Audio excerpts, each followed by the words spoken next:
So we have 4 graphs here and then 4 function definitions. And what I want you to do is pause this video and think about which of these graphs map up to which of these function definitions. So I'm assuming you've given a go at it. Let's go through each of these and think about what their graphs would look like.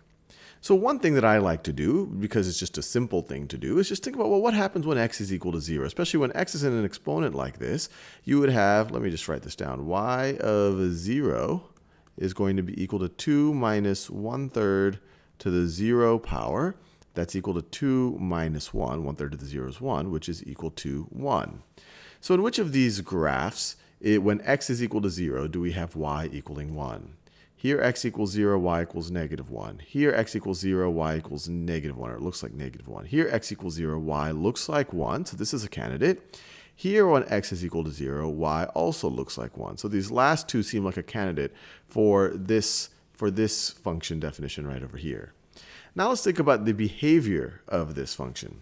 Let's think about what happens when x approaches a very, very large number. So when x approaches a very large number, so let's just imagine y of 1,000. And 1,000 really isn't that large of a number, but that's going to be 2 minus 1/3 to the 1,000 power. Well, a third to the 1,000 power, that's going to be a very, very, very small number. We're multiplying a third times a third. You're taking 1,000 1/3s and multiplying them together. So you're going to get a number very, very close to 0. So let me write this down. This part right over here is going to be close to 0. Close to 0. Another way to think about it is as x increases, this part approaches 0. So if this is very close to 0, this thing, y of 1,000 will be close to 2. Or another way of thinking about it, as x gets larger and larger and larger, this part is going to get closer and closer and closer to 0. So you're going to have 2 minus something that's closer and closer and closer to 0. So as x gets larger, y is going to approach 2. So which of these two have that behavior?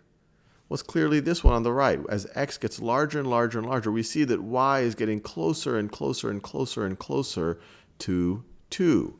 So this one right over here, we could say is y is equal to 2 minus 1/3 to the x power. We could also think about its behavior as x gets smaller. As x gets more and more and more negative, so 1/3 to a very negative number right over here, that's the same thing as 3 to a very positive value. So as x gets more and more and more negative, this will be essentially 3 to a more and more positive value. And you're subtracting it from 2, so y is going to become more and more and more negative. So we see that as x becomes more and more negative, y becomes more and more negative. So this, once again, is consistent. Now let's think about this function right over here. So here we see y is equal to 1/2 to the x minus 2. So we could first of all just think about what y of 0 is.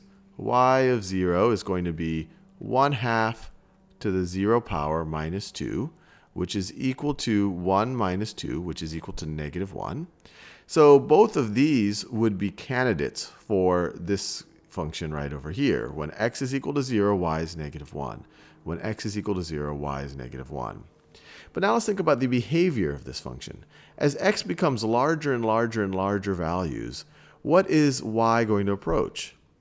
Well, just like we saw over here, you have a fraction. You have 1/2 being raised to larger and larger and larger values. So let's think about this. As this gets raised to larger and larger values, this part is going to approach 0. 1/2 times 1/2 times 1/2 times 1/2. That's going to approach 0 fairly quickly. And so as this approaches 0, y is going to approach negative 2. So as x gets larger and larger and larger, 1/2 to the x approaches 0, and so y is going to approach negative 2 from above. So let's see where we see that. Well, that looks like this one right over here. Once again, we said these are our two candidates. When y is 0, or when x is 0, y is negative 1. And here we see as x gets larger and larger and larger, y is approaching negative 2 because this part is becoming smaller and smaller and smaller values. So this one is that one right over there. And you could also think about its behavior as x becomes more and more negative. As x becomes more and more negative, that's like raising 2 to a positive value. So 2 to a positive value, you see that as x becomes more negative, y becomes larger and larger and larger. All right, we've got 2 left. Y equals 2 to the x. Well, this might be the simplest of all. Y equaling 2 to the x power. Well, when x is equal to 0, y should be equal to 1. And we see that's this graph right over here. And this is this is kind of your most basic type of exponential function. As x increases, y increases. This is kind of your classic exponential graph shape. And as x approaches more and more negative values, as x approaches more and more negative values, this is raising 2 to a very large negative value. So imagine imagine y of even negative 10. This isn't even that negative. That's going to be 2 to the negative 10 power, which is the same thing as 1/2 to the 10th power. So as x becomes more and more and more negative, this expression is going to get closer and closer and closer to 0. So this one is clearly that one. And then finally, just deductive reasoning, you could say that this function is represented by that graph. But let's reason through it a little bit. And this is where order of operations really matters. When you see negative 3 to the x, it might be a little confusing. You're like, is it the whole negative 3 to the x power? Or is it negative 3 to the x? And here we just have to remind ourselves, order of operations, exponentials are the top priority right after parentheses.